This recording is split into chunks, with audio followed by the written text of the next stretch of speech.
All right, so here we go. So we talked about with during the part about what this project is. You know, we're going to make multiple components, put those together, so that we don't have to try and throw one 16-inch tall vessel or sculpture, what have you. Kind of how you choose to interpret what to make is up to you. It just, you know, needs to be thoughtful, needs to be good. Here's my sponge. All right, so I'm just going to throw some quick components after I turn my wheel on.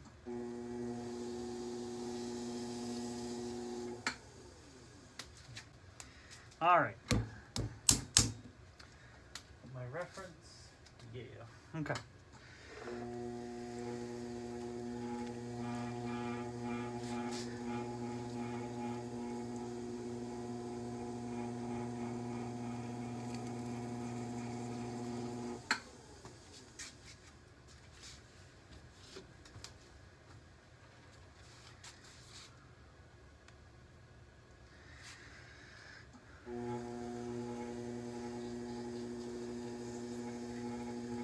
All right, so I'm obviously going to work from the bottom up. So this is going to be my bottom component. And really throwing this isn't really different than anything else. You know, this is the nice thing about working with components to make something larger. I can make things nice and thin and even walled. If you were to just make something in one piece, you might have to use a lot of extra clay down on the bottom to hold that weight.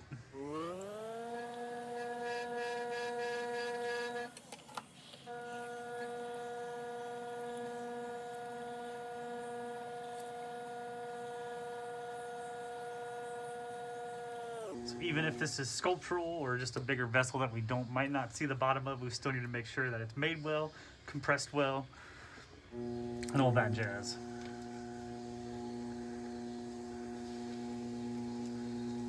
Start pulling this up.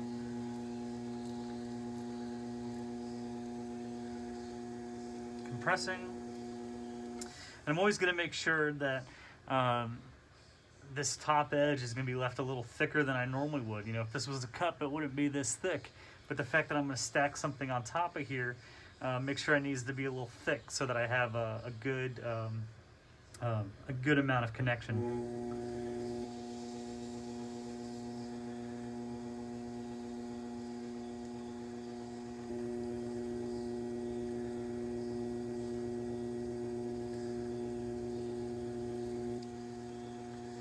So this is a shorter piece, so I've managed to even the clay out in just 2 pulls, which is pretty good, pretty efficient. So I'm going to start shaping it.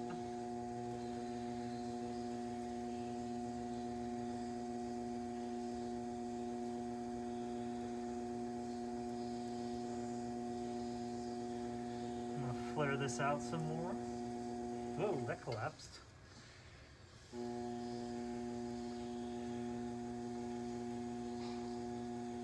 Too fast, too furious.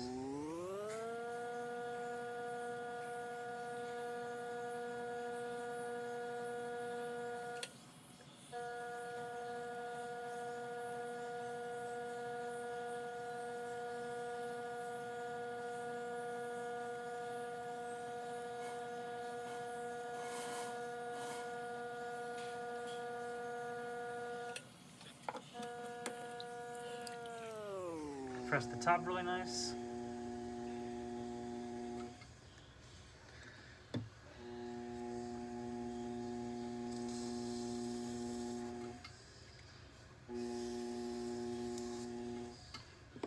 Make sure there's no water in the bottom.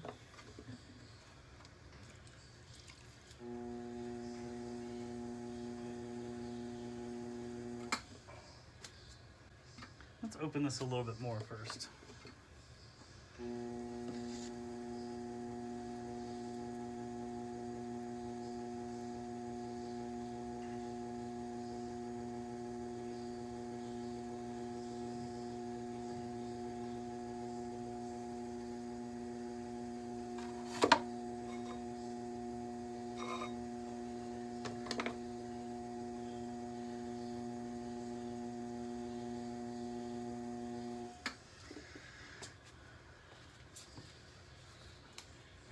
So to throw this out like this and then have more mass on top of it would be really, next to impossible to really throw all in one piece without leaving this really thick and having to trim a lot off later. And that's just really not efficient. So before I take this off the wheel head, I need to measure this distance because the next piece I make is going to be the bottom of this, or I'm sorry, going to connect, the bottom of the new piece will connect to the top of this piece. And so this is what's called a caliper.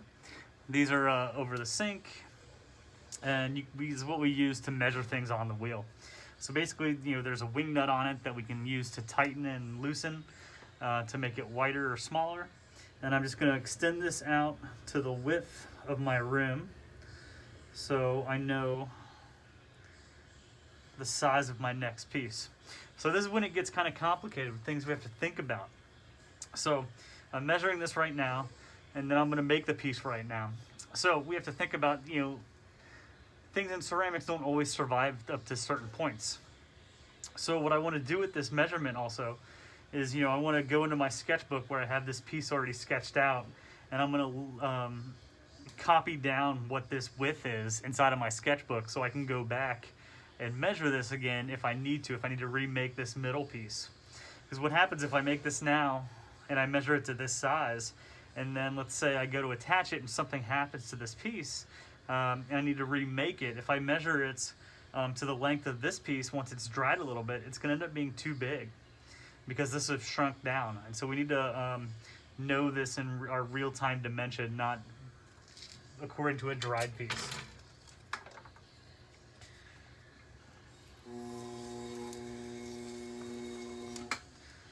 And I've just thrown this on the wheel head. You can always go onto a bat if you want to. Again, everything's clean, everything's dry. Lift it right up.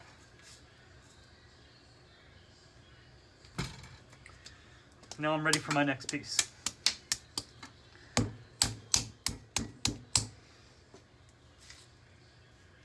So this piece is going to start wider and then kind of dome up a little bit. So I want to think as I'm putting this on, I'm going to use this as my reference. So it's already too narrow, which is okay, because I can always bring it out as I'm centering it. So we might be using, depending on what you're making, you might be using larger amounts of clay than you have in the past.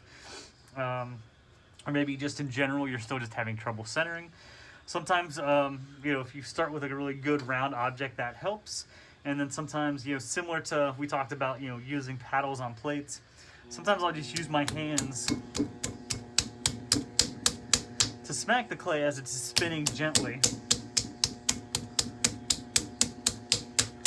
And try and make this conical shape. So as you see, as I'm doing this, the clay is moving because of the wheel. My hands aren't moving around. I'm trying to smack this into as even of a cone shape as I can. If my hands start moving around in different areas, it's going to mess everything up.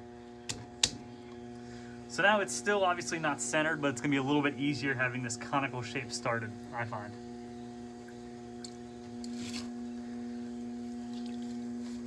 And with this conical shape, I can even just start centering the top and sort of start pressing down and working my way down, especially knowing that I need this to be a wider center mass.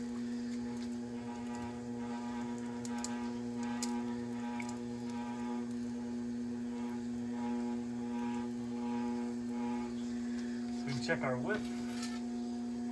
Okay, so that's a better wide width. It still needs to be a little bit wider.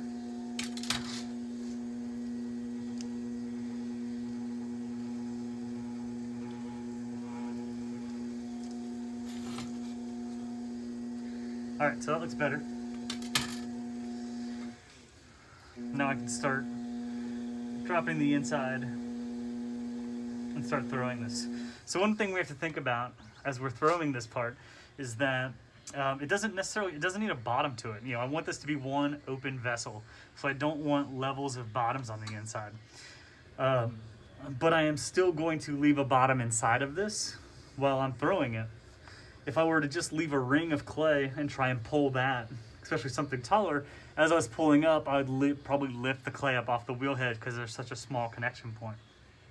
But having a bottom on it helps it deal with that.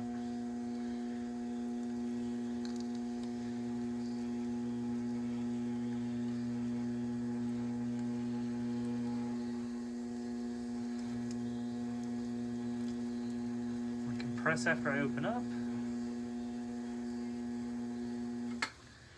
Let's see how our width is.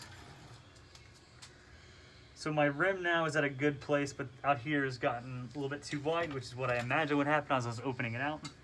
And that's okay. Again, I'm not going to use this bottom, but I'm just going to compress it really quick, add strength to the piece while it's drying.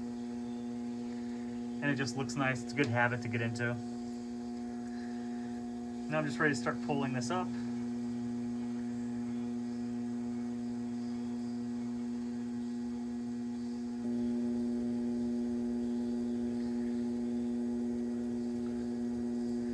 And for this part of the shape, I want to get some height, but I'm also going to start collaring it in or coning in again, making kind of a dome shape, like the shoulders of a piece that'll have a neck on top of it. So I'm going to start making sure as I get to the top that I'm pulling in a little bit.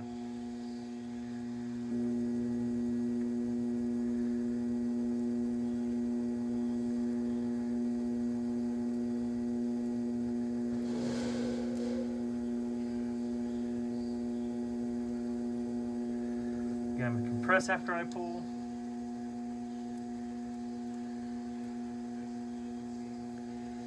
Let's see if we can get one more pull out of this.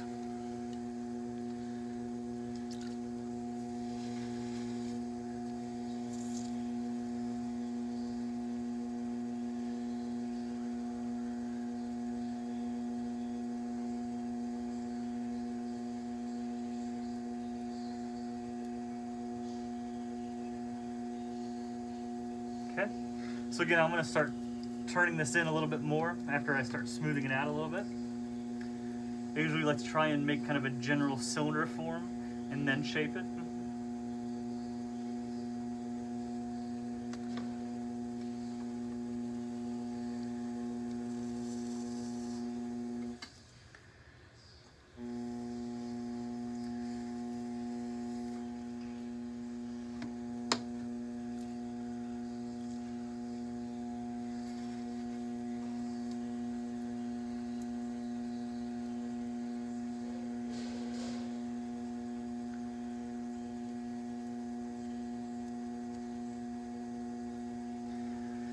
So knowing that I want this to go in more and kind of again have more of a dome shape, I'm gonna collar this in. It's a little bit of water on here. I'm gonna use both my hands and just basically using the palms and a little bit of my fingertips, just very gently, just almost performing like a choking feeling on this, but not pressing overly hard because the clay is so soft. And again, it gets the edge a little roughly there, so I need to compress it.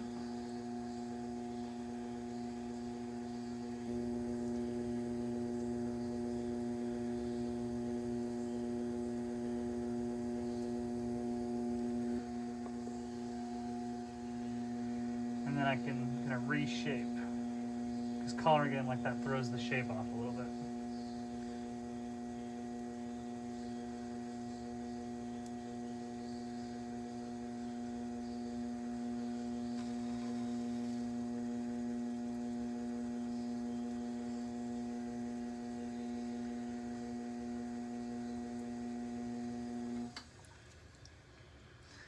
Check my bottom shape real quick, or bottom size. So I can actually bring the bottom out a little bit, kind of flare it out a little bit more. And I'm going to do that pressing from the inside out.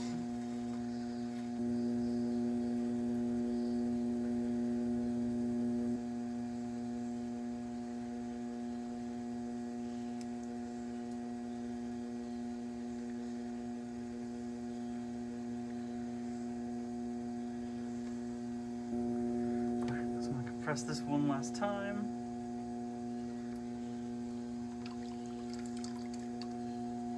Get that last little bit of water out of there.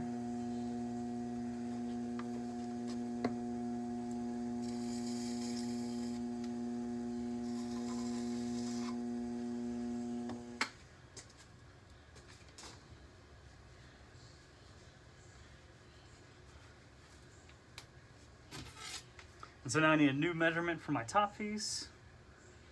Just a few more inches, there we go.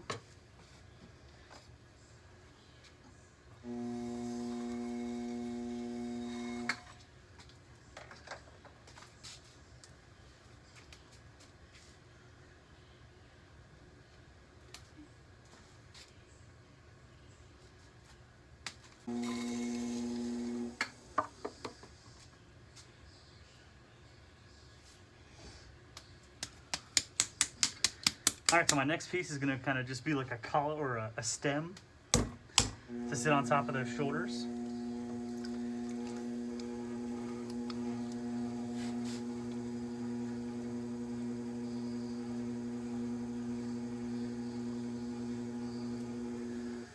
Let's see, this is probably too wide.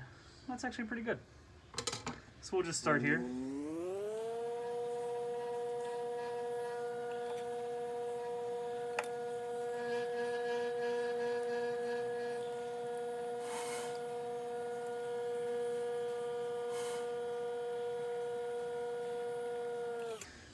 And so with the stem of this, I'm gonna throw it taller than I think it needs to be, just so I have some opportunity to cut it down later, should it need to be shorter. And I could also make just like 3 or 4 different sizes if I wanted to, but I think just making it taller and then cutting it back will be the best efficient use of time.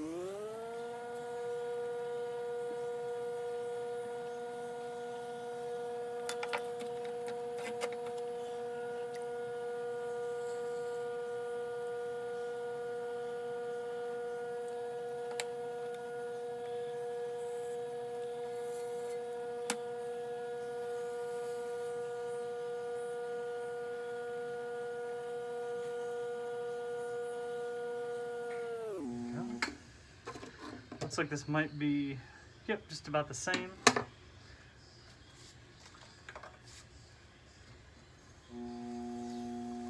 My next part.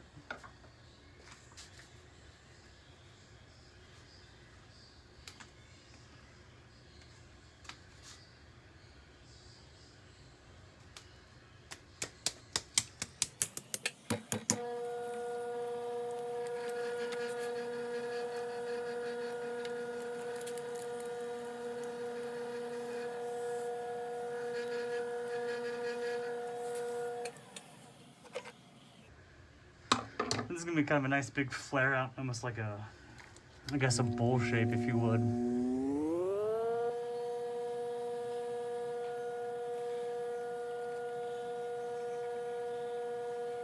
Like a bowl.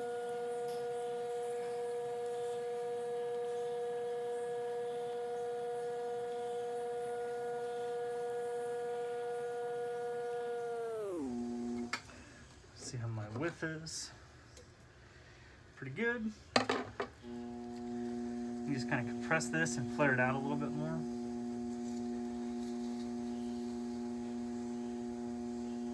And kind of mimic what's happening in that bottom a little bit.